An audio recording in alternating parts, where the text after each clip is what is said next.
અગર તમને પણ સપનું છે યુએઈ એમાં પણ દુબઈમાં રહેવાનું, તો હવે જે ગોલ્ડન વિઝાના નવા નિયમો આવ્યા છે ઇન્ડિયા અને બાંગ્લાદેશ માટે, એના પછી આ સપનું બહુ જ ઇઝીલી સાકાર થઈ શકે.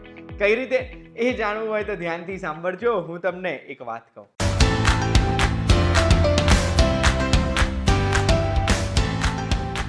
એક વાત કહું, આપનું સ્વાગત છે. મારું નામ છે ગુંજ ઠક્કર.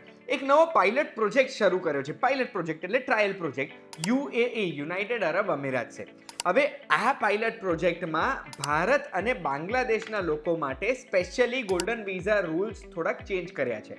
અત્યારના ગોલ્ડન વિઝા રૂલ્સ શું છે કે આપણે અગર દુબઈમાં કે યુએઈમાં આપણે શિફ્ટ થવું છે, ત્યાંનો ગોલ્ડન વિઝા જોઈએ છે, તો 20 લાખ દિરહામ એઈડી આપણે ત્યાં રોકાણ કરવું પડે પ્રોપર્ટીમાં, કે પછી ઇન્વેસ્ટ કરવા પડે. 20 લાખ એઈડી એટલે 4,66,00,000 રૂપિયા. પણ આ ગોલ્ડન વિઝાનો નવો નિયમ આવશે ને, એના પછી ભારત અને બાંગ્લાદેશમાં વસતા લોકો ફક્ત 1 લાખ એઈડી એટલે 23 લાખ રૂપિયા આપીને એઝ અ ફી આપીને એમને પણ ગોલ્ડન વિઝા મળી શકશે.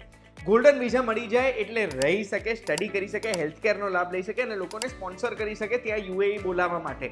બેસિકલી પ્રોપર્ટીમાં ઇન્વેસ્ટ કરવાની જરૂરત નથી પડતી લોકોને. હવે સવાલ એ છે કે શું દરેક વ્યક્તિ આ વિઝા માટે અપ્લાય કરી શકશે? તો એનો જવાબ છે દરેક વ્યક્તિ નહીં કરી શકે. આમાં નોમિનેશન બેઝડ છે, એટલે આપણે એપ્લાય કરીએ ને એના પછી આપણને સિલેક્ટ કરવા પડશે. રયાટ ગ્રુપ કરીને છે, એ લોકો સિલેક્ટ કરશે અને એ નોમિનેટ કરશે. નોમિનેશન માટે તમારી ફિલ્ડમાં તમે કંઈક ને કંઈક અચીવ કરેલું હોવું જોઈએ. એટલે business, technology, medical field, art, science, trade, આ બધી ફિલ્ડમાંથી કોઈ પણ એક ફિલ્ડમાં કંઈક અચીવ કરેલું હશે ને તો નોમિનેશન ઇઝીલી થઈ જશે. અને આ નોમિનેશન માટે આપણે એપ્લિકેશન કરવી પડશે. એપ્લિકેશન માટે વાસ્કો1 વેબસાઇટ જે ડિસ્ક્રિપ્શનમાં મેં મૂકી છે, સામે પણ તમને દેખાય છે, એ વેબસાઇટ ઉપર જઈને તમારે અપ્લાય કરવાનું રહેશે. આ તમે જે એપ્લિકેશન કરશો ને એ વખતે ડોક્યુમેન્ટ્સ બી જોઈશે.